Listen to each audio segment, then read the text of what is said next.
Class मैंने आज आपको बोला था, आज से हम रिवाइज करेंगे। तो आप मुझे बताइए, जो हिस्ट्री का चैप्टर था, integration of princely state of Jammu and Kashmir, उसके बारे में। तो स्टार्टिंग जो थी जम्मू एंड कश्मीर की, वो कैसे हुई बताइए मुझे। तंजीला, आप बताइए मुझे, स्टार्टिंग जो हुई जम्मू एंड कश्मीर की प्रिंसली स्टेट, तो किस तरह सिनेरियो था। मैं आपको हिंट दूंगी यहाँ से। सिनेरियो क्या था, what was the scenario. India का पार्टीशन हुआ था, एंड पार्टीशन के बाद जब इंडिया पाकिस्तान अलग हो गए तो प्रिंसली स्टेट 500 से ज्यादा थी, राइट। तो जब 500 से ज्यादा थी, उनमें से कुछ प्रिंसली स्टेट इंडिया के साथ रही, यानी उनको एक ऑफर दिया गया, या तो इंडिया के साथ रहिए, या तो आप पाकिस्तान के साथ रहिए, ठीक है, या फिर आप इंडिपेंडेंट रह सकते हैं। उसमें से कश्मीर भी एक प्रिंसली स्टेट थी। तो वो इंटीग्रेशन कैसे हो गई, उसका एक्सेशन कैसे हो गया इंडिया के साथ, उसके लिए एक सिनेरियो है, उसके लिए एक पूरी सिचुएशन है, राइट। जब पश्तून के यहाँ हमला करने के लिए आते थे, तो किस तरह क्या हुआ, स्टार्टिंग कैसे हुई, बताइए मुझे तंजिला। स्टार्टिंग से बताइए, शाबाश, स्टार्टिंग से आप बताइए मुझे।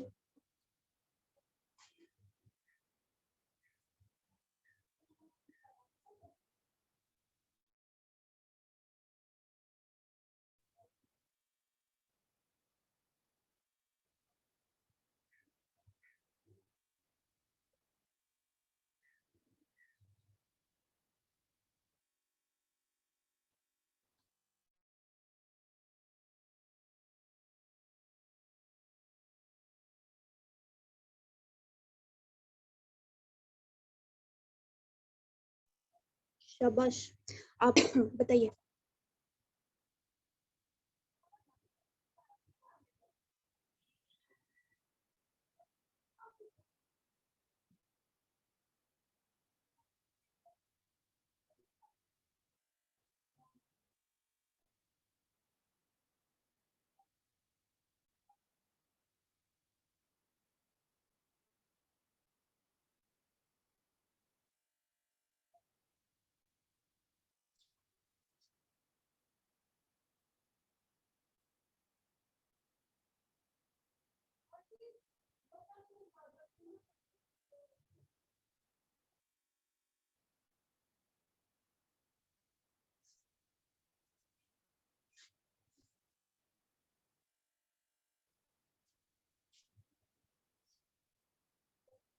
बताइए, शाबाश।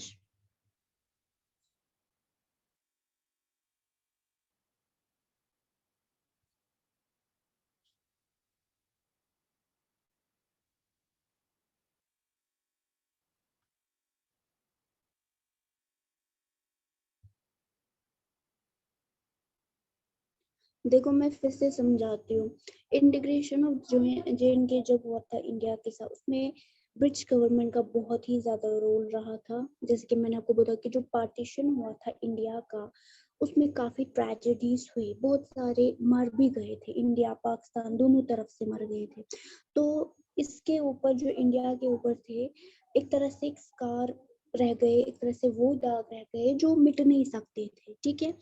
सो हुआ ये कि ये जो की डिसीजंस थे, यानी ये जो मेकर्स थे, इंडिया पाकिस्तान के जो लीडर्स थे, जो आपने मतलब पढ़ा है कि जब कॉन्स्टिट्यूशन बनाया गया, तब यहाँ पे सिर्फ ब्रिटिश इंडिया भी था, सिर्फ इंडिया और पाकिस्तान के लोग मौजूद नहीं थे, ब्रिटिश इंडिया के कुछ मेंबर्स भी मौजूद थे, ठीक है। सो यहाँ पे ये एक तरह से सिनेरियो देखा गया कि इंडिया पाकिस्तान का जो डिसकंटेंट हुआ, ठीक है, तो उसमें जम्मू एंड कश्मीर जो है वो एक मसला बन के रह गया, ठीक है। एंड सेकेंड थिंग, हमने ये भी देखा कि पाकिस्तान जो है, उन्होंने काफी मतलब जब आपने पढ़ा, तो इंडिया ये इल्जाम लगा रहा था कि पाकिस्तान जो है, उन्होंने काफी ये एरिया जो है वो कवर किया था लद्दाख की साइड से, जिसे फिर पाकिस्तानी ऑक्यूपाइड JNK कहा गया, POJ के, क्योंकि वो समझते थे कि आधे से ज्यादा ट्रेड तो पाकिस्तान से होकर जाता है इंडिया का, राइट। तो यही मसला हुआ था कि अगर ये ट्रेड का जो कनेक्शन है ये हम काट दें तो ये आप पाकिस्तान को ही दीजिए ये वाला हिस्सा, बाकी का जो कश्मीर है एक्सेशन के बाद वो इंडिया के अंडर में आ जाएगा। अब आपको मुझे ये बताना है कि एक्सेशन हुआ कैसे, वो स्टेप्स क्या थे, ठीक है, वो सिचुएशन क्या थी जिससे हमें एक्सेशन देना पड़ा।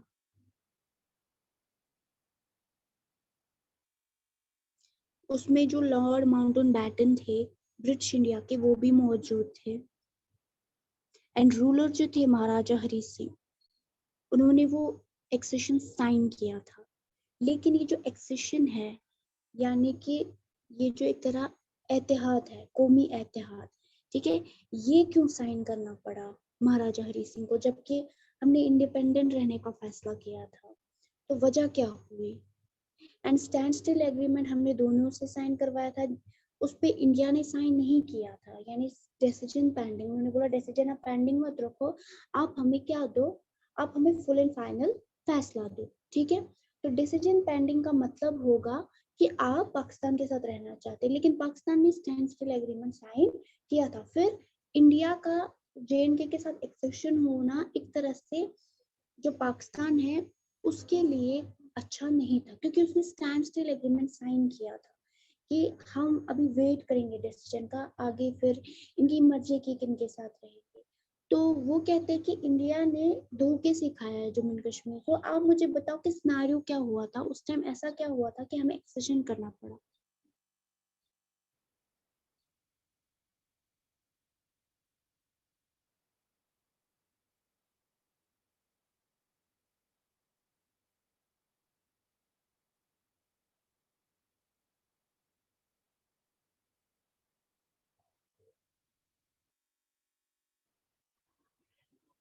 बताइए जल्दी।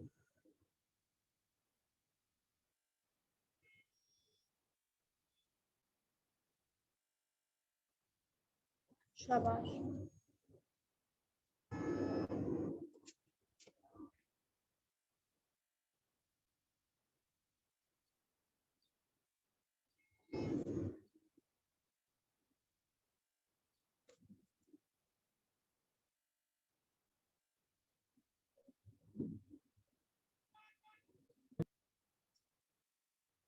आप लोगों की टाइमिंग क्या है क्लास की, जो अभी ऐड हुए आप मुझे बताइए। यावर, नीलोफर, ऑडियो को कनेक्ट कीजिए। टाइमिंग क्या है आपकी क्लास की।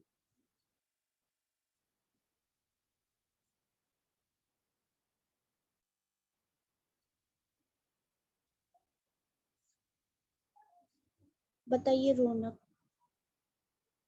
एक्सेशन क्यों किया JNK ने इंडिया के साथ साइन, वो सिनेरियोज क्या थे, वहां पे ऐसी हालात क्या हुई थी कि एक्सेशन हमें करना पड़ा।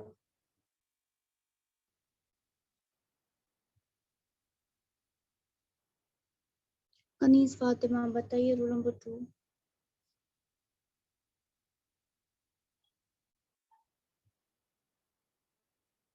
जो जवाब नहीं देगा उसकी अटेंडेंस भी नहीं करेंगे। आपका रहना नहीं रहना एक जैसी बात है क्लास में।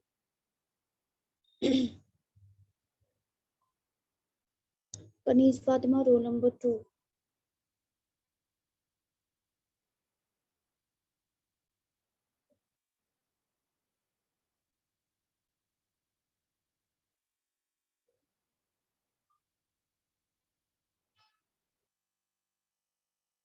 जी मैम। बताइए what was the scenario of that time, क्यों किया हमने एक्सेशन।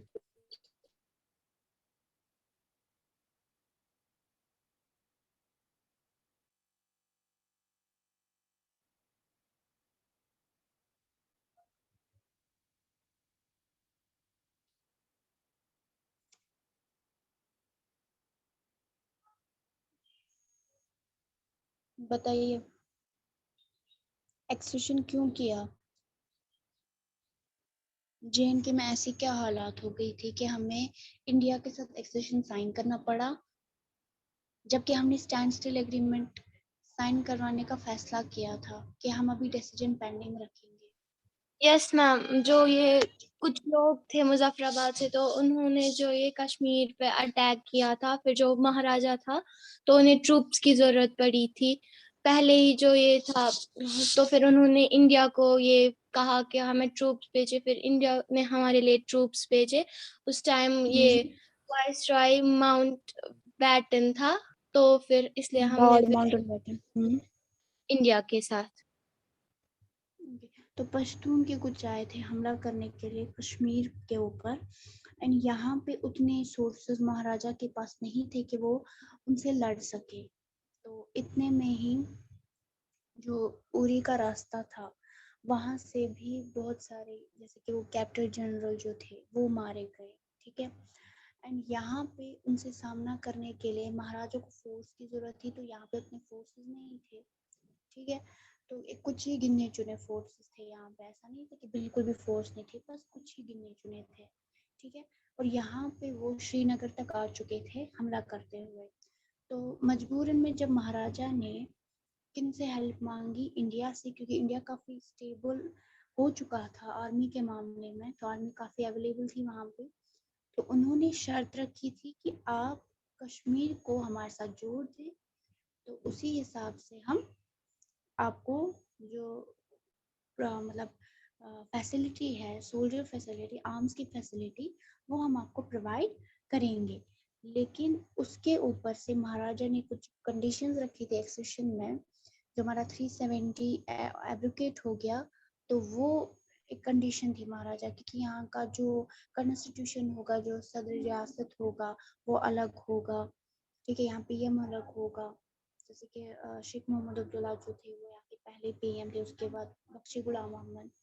ठीक है, तो इस तरह यहाँ पे जो कॉन्स्टिट्यूशन है वो बनाया गया था अलग से, स्पेशल स्टेटस था जेएनके का। ठीक है,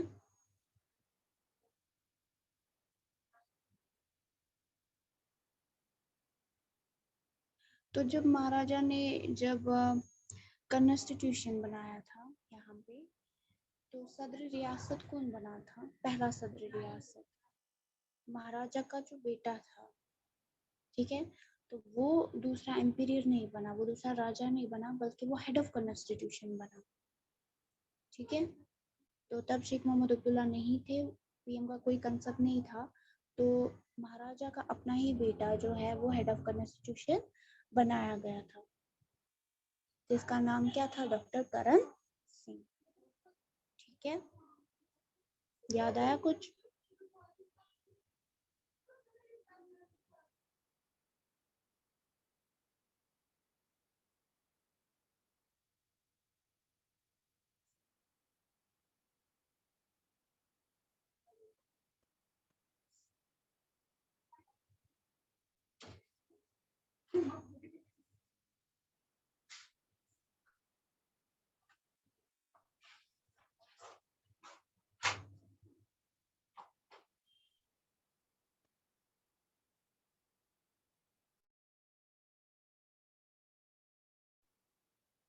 एंड जो पहले प्रिंसली स्टेट्स थे, जो बाकी के प्रिंसली, जैसे मणिपुर था, मतलब जोधपुर था, बहुत सारे प्रिंसली स्टेट्स थे, जुनागढ़ था, तो उनको इंडिया के साथ इंटीग्रेट करवाने में जो सबसे बड़ा कंट्रीब्यूशन था वो सरदार वल्लभ भाई पटेल का था।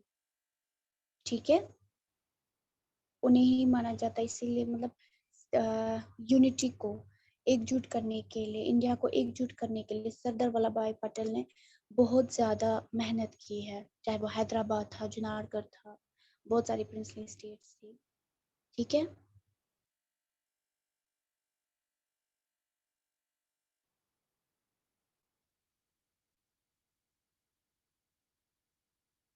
या भोपाल था उस टाइम पे, या त्रावणकोर था, ये सारी प्रिंसली स्टेट्स जो थी वो सरदार वल्लभ भाई, या हैदराबाद यूसुफ, ठीक है, वो भी एक प्रिंसली स्टेट थी।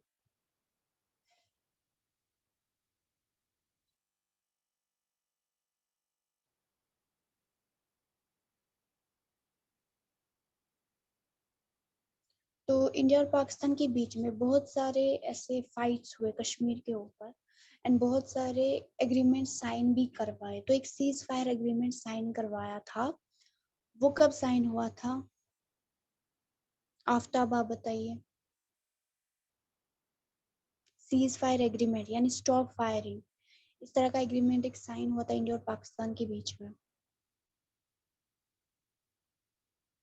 एंड यूएन ने फिर पाकिस्तान से कहा था कि आप जो आर्मी वगैरह है वो रिमूव कीजिए, क्योंकि ये इंडिया का एरिया है।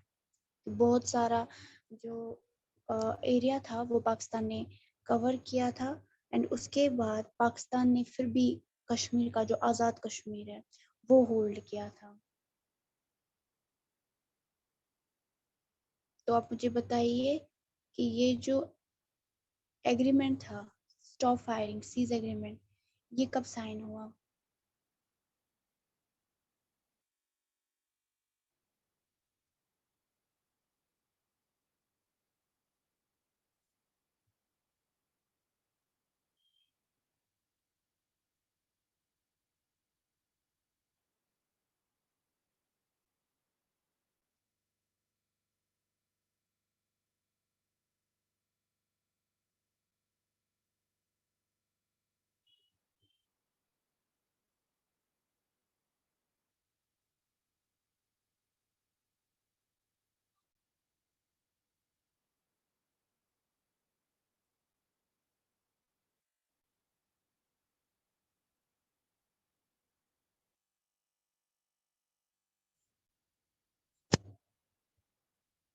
बताइए।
It was 31 December 1948। Cease fire agreement जो है इंडिया और पाकिस्तान के बीच में 31 1948 में साइन हुआ था। समझ आया? रिवीजन में मुझे आपको वापस नहीं पढ़ाना है, रिवीजन में आपको मुझे वहां से बोलना है कि हमने क्या पढ़ा। ये आपकी हालत है, आप रिवीजन में भी मुंह नहीं खोल रहे।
चलिए लीव कीजिए,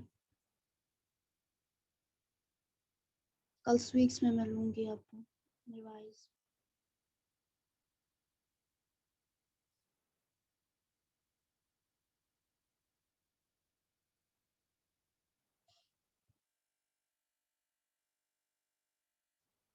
लीव कीजिए, चले कल वीक्स में होगा रिवाइज, वो अच्छे से पढ़ के आइएगा।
चलिए लीव कीजिए एवरीबॉडी।